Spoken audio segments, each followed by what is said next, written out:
pixkatu da, zi. Miquel. Miquel. ¿No vas a querer la cruz? Veni creator spiritus, mentes tuorum visita, impresu per la gratia, que tu creasti pectora, Deo Patris in gloria, et Filio quia mortuis, surrexita Paraclito, in seculorum secula. Amen. Sancte Michael, ora pro nobis. Santa Maria, ora pro nobis. Jauna zuekin. Jesu Kristoren Evangelioa San Mateoren liburutik. No te clagas. Jesus Kristoan sartu zen, ikasle, jarraitu zioten, eta horra non sortzen den, ekaitz handi bat, itsasoan, ur palazte txalupa estaltzeraino. Bera berriz lotzegoen. Ikasle bere gana josuten, eta hasi izanez, salba gaitzazu jauna, galdua gara, Jesuseko orduan. Zeren berdut, eta esen izteko txikoak, eta jaikita izeari eta itsasoari egin duzien, eta barealdi edarra egin zen, eta gizon haiek harriturik onera zioten. Nor dugu hau, haizeak eta itsasoak ere obeditzen badio. Jaunak esana, jauna zuekin, Jesu Kristoren Evangelioa San Markosen liburutik. Aldiatan Jesusek esan zien, Jainkoaren erreinoa lurrean hazia deitzen duen, izakiaren antzekoa da. Izakia lo dago gauez, eta eikitzen da goizean, hazia ernetzen da eta hazten doa, eta gizakiak ez daki nola. Bere-berez ematen du lurrak, lehenengo lastoa, gero burua, eta ondoren alburuaren beteko alea. Eta alea prez dagoenean, egitailea erantzen zaio, heldua bai daude garia. Jaunak sana, jaunak zurekin. Jesu Kristoren Evangelioa Markosen liburutik. Orduan Jesusen barra bertan zien. Zuetako batek, eunaldi izan eta bat hartzen badu. Esan da hogeita hemeretzian larrean utzita, galdutakoaren bila joaten aurkitu arte, eta aurkitzen duenean, lepoan hartzen du pozik. Eta ezera iristean, lagunei eta oso behitituta esaten bide. Oso zaitu ez zerenekin, aurkitu dut, galdu zitzeidan atia. Aranik esan, oso handiagoa izango da zeruan, Dios berritzen den bakar baten gandik, Dios berritu beharrik ez zuten, Arabieta emeretzik zintzuen gandi baino. Jaunak esana, jaunak zuekin, Jesu Kristoren Evangelioa San Juanen liburutik. Jesusek esan zien, ni naiz egiazko matzordua, eta nire izan da mastilaria. Niregan fruiturik ematen ez duen aiena, mauztu egiten dut, eta fruitu ematen duen guztiak imatu, fruitu gehiago eman dezan. Hauetzen igan, eta nizuen igan, hienak ezak eberet fruiturik eman, maazondoan ez badago, ez azuk ere, nire ganez, bazabete. Jaunak esana, otoitza, ondasun iturria zaren jaiko jauna, apalki eskatu ditugu, mugiroko lurrak eta lanak emankorrak izan daitezen, eta zure doin ez prozenta, zure gorezpenak beti abertzizagun. Jesu Kristo gure jaunaren jaiko aitaren, eta zebiaren, eta Espiritu Santuaren bere gazioa, etxibedi, dago lurrotan, bere fruituetan, mugiroko famili guztietan. Amen. Sancte Michael, ora pro Nobis, eskerrik asko. Ora pro nobis. Sancte Michael, Ora pro nobis.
aingeruei, bai gizon emakumei, egizu zerua beti zure zerbitzan dituztunak, lurrean gure biziaren zaintzaile izan ditzagula. Zure Seme Jesukristo gure jaunaren bitartez, zurekin eta Espiritu Santuarekin, jainko tarren bizi baita, gizaldi eta gizaldietan.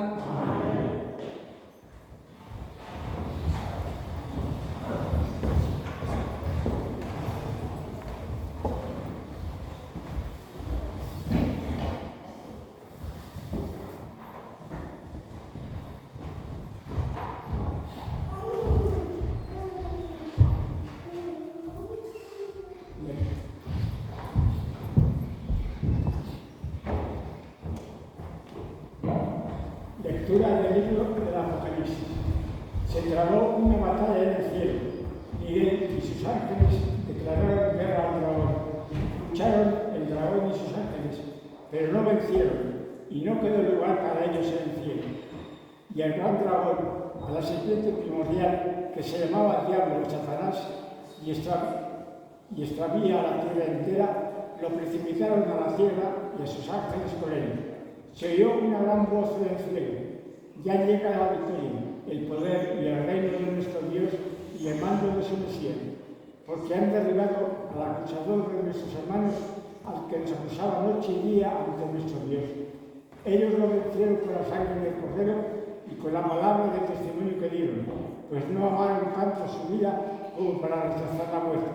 Pero eso, alegraos cielos y los que en ellos habitáis. Palabra de Dios.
Jauna zuekin. Jesucristoren evangelioa San Juanen liburutik. En aquel tiempo vio Jesús que se acercaba a Natanael y dijo de él: ahí tenéis a un israelita de verdad, en quien no hay engaño. Natanael le contestó: ¿de qué me conoces? Jesús le responde: antes de que Felipe te llamara, cuando estabas debajo de la higuera te vi. Natanael respondió: Rabí, tú eres Hijo de Dios, tú eres el Rey de Israel. Jesús le contestó: por haberte dicho que te vi debajo de la higuera, ¿crees? Has de ver cosas mayores. Y le añadió: yo os aseguro, veréis el cielo abierto y a los ángeles de Dios subir y bajar sobre el Hijo del Hombre. Palabra del Señor. Gloria a ti, Señor.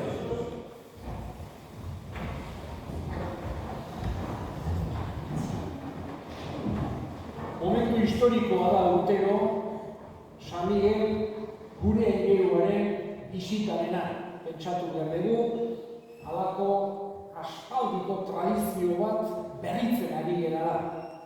Eta tradizioak, usarioak, ohiturak mantentzea ezinbestekoa dugu. Herriei, familiei horrek ematen baitie nortasuna. Eta gure kasuan oso tradizio baliosua dugu San Miguelena. Erdiaretik datorkiguna.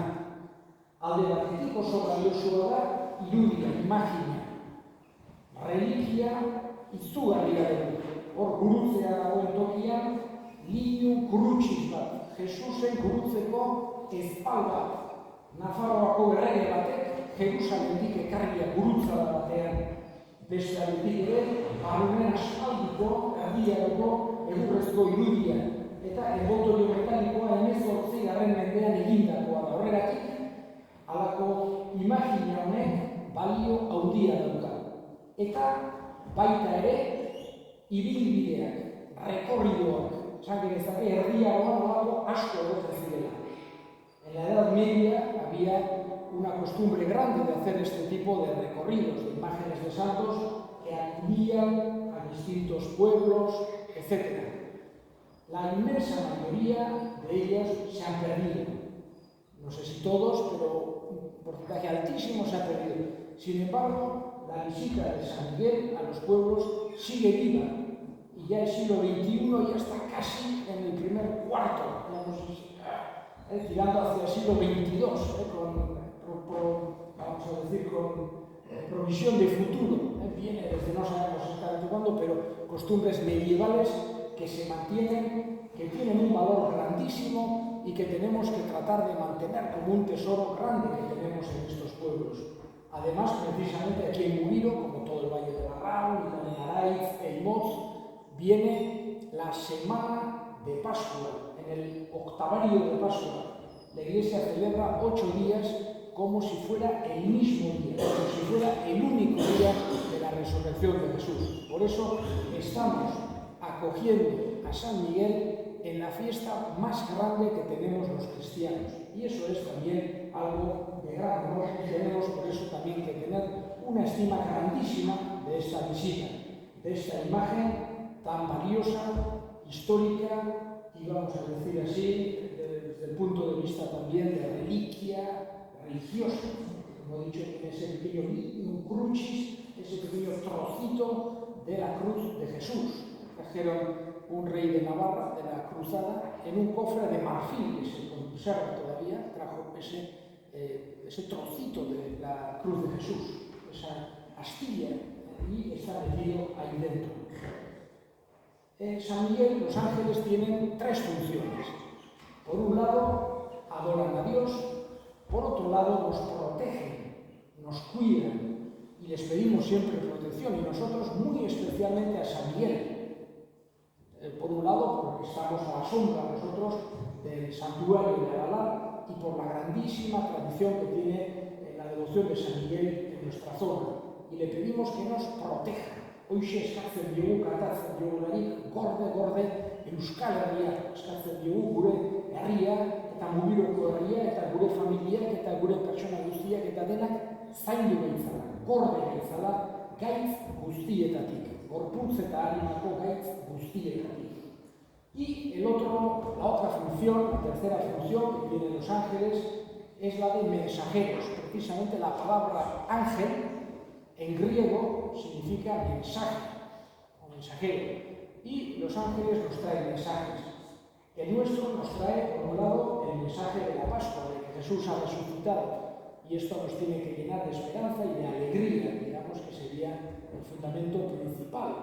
La esperanza, la alegría, la fuerza del creyente, que Jesús resucitó, como fue para los apóstoles. Tenemos que pensar en Viernes Santo, cuando ven a Jesús o les cuentan que Jesús ha muerto en la cruz, fue un bajón terrible para todos los seguidores de Jesús. Quedaron tristes, hundidos en la oscuridad, pensando, creíamos que iba a ser la salvación, que nos iba a liberar y está muerto. Fue un bajón terrible para todos ellos. Y la resurrección de Jesús, cuando cada unos le vieron, otros incluso comieron con él, Tomás le tuvo que tocar para creer, etc. Pero la resurrección de Jesús es la que trae luz, fuerza, esperanza y alegría a la fe de todos aquellos seguidores de Jesús. Y también tiene que ser así para nosotros. Por eso el ángel de Aralar a nosotros nos recuerda la resurrección de Jesús. Y por otro lado nos trae el mensaje universal, pero que luego se aplica a cada lugar y que se enraiza en cada lugar, en cada cultura, que es el significado de su nombre. ¿Quién como Dios? Nadie como Dios. Nor jangoiku abezela, iñorrez jangoiku abezela. Ese es el mensaje principal que nos trae San Miguel, en situaciones muy distintas en la historia. Por un lado, digamos que épocas de sequía, épocas de lluvias, épocas de frío, épocas de calor, épocas de guerras, épocas de paz. No sabemos si empezará una guerra terrible, lo que sea. Pero San Miguel nos recuerda en todas las épocas que eso es el mensaje principal, que no hay nadie como Dios. Puede haber gente poderosa, rica, famosa, que parece que todo el mundo está a sus pies y todos desaparecen uno detrás de otro. En estos siglos que ha pasado San Miguel, cuánta gente poderosa, emperadores, reyes, famosos, lo que sea, todos ellos han venido desapareciendo uno a uno y Dios está siempre ahí. Es lo que nos recuerda San Miguel. Solo podemos poner la confianza en Dios. Y pasa el tiempo, cambia el mundo, cambia la sociedad, cambia el estilo, las ideologías, las modas, las formas de muchas cosas, pero nos recuerda San Miguel que hay cosas que no tienen que cambiar. Y esta es una de ellas, que no hay nadie como Dios. La importancia que tiene la fe. El ángel venía antes encima de un macho, venía en un mulo, luego ahora ha venido en un coche mucho más rápido y confortable. Dentro de unos años vendrá en un dron volador que llegará en unos nanosegundos desde echarle la raíz hasta aquí, pero el mensaje que nos trae será el mismo. Nor jangoiku abezela, iñorrez jangoiku abezela.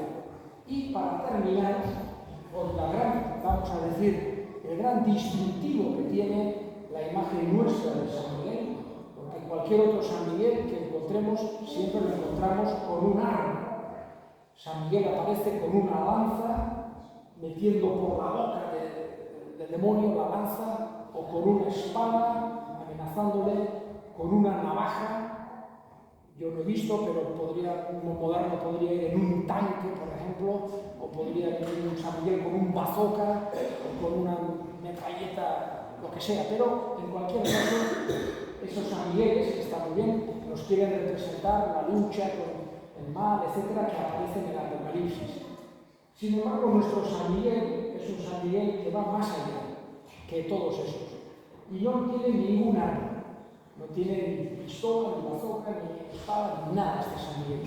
Solo nos muestra la cruz de Jesús. La cruz que es la señal de amor, de paz y de la salvación de Dios. Haciéndonos ver que el amor, la paz, la salvación de Dios es mucho más fuerte que cualquier arma, por poderosa que pueda ser de este mundo. Nos recuerda San Miguel de Aralar, es una particularidad de este San Miguel nuestro. Eskatzen diegu bada gure aingeruari gorde gaitzala, zaindu gaitzala, gorputz eta arimako gaitz guztietatik.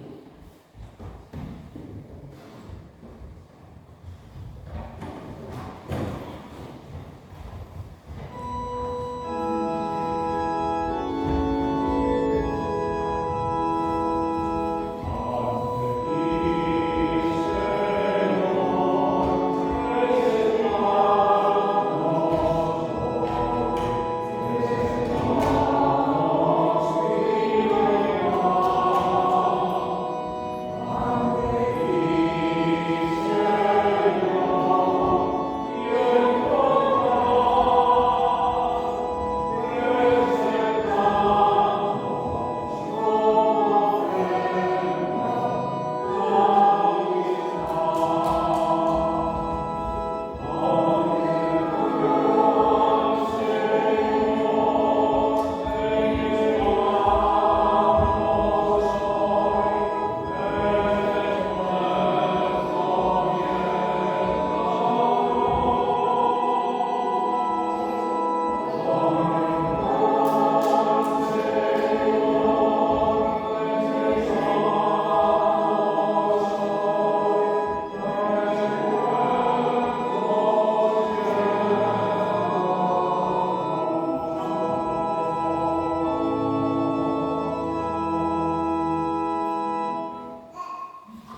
eta eskegia izaten egun honetan. Berau da munduko bekatuak kendu duen egiazko bildotsa. Bere eriotzaz gure eriotza ezelezu, eta bere piztueraz gure bizira berritu duena. Horregatik, Pasko pozez gainezka daude, gizon emakume guztiak mundu zabalean. Zeruko indar eta ingero guztiek ere horregatik dute beti zure aintzare gorespena kantatzen.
Zure Honen bitartez, honekin eta honengan, zuri aita jangoiko guzti horri Espiritu Santuarekin batean, ospe eta aintza guztia gizaldi eta gizaldi guztietan. Amen.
indarberriko izala, eta zure ingeruak zailare ditugula, aurrera egin ezagura gure salvameneko bidean.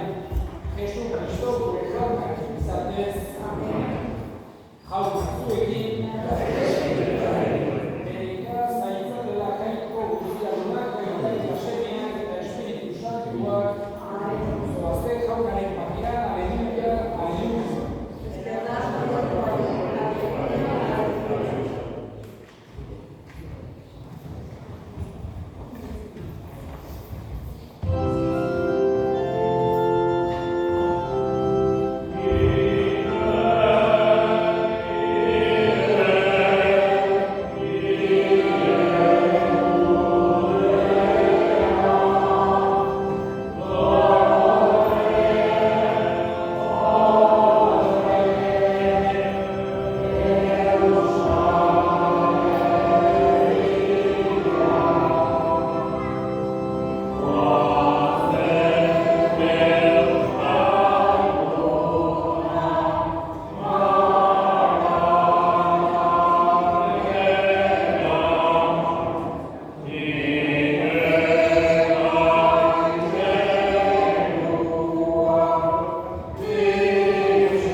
Sancte Michael,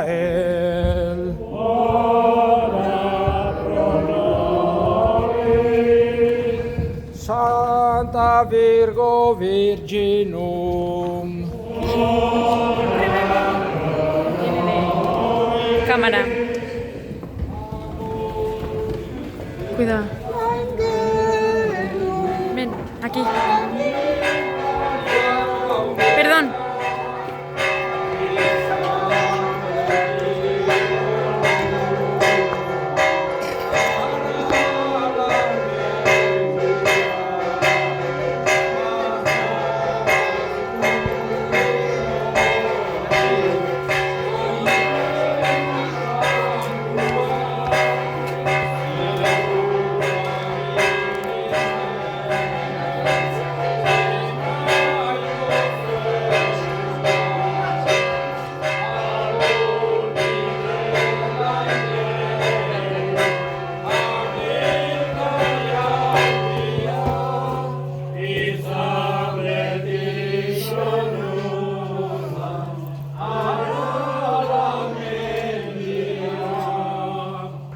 Habla de medicación. Bueno, sí. Vale. Habla de medicación. Ahí está bien, esta Espíritu Santo. Amén. Y se nos guía a renunciarte. ¡Ay, va, Dimado!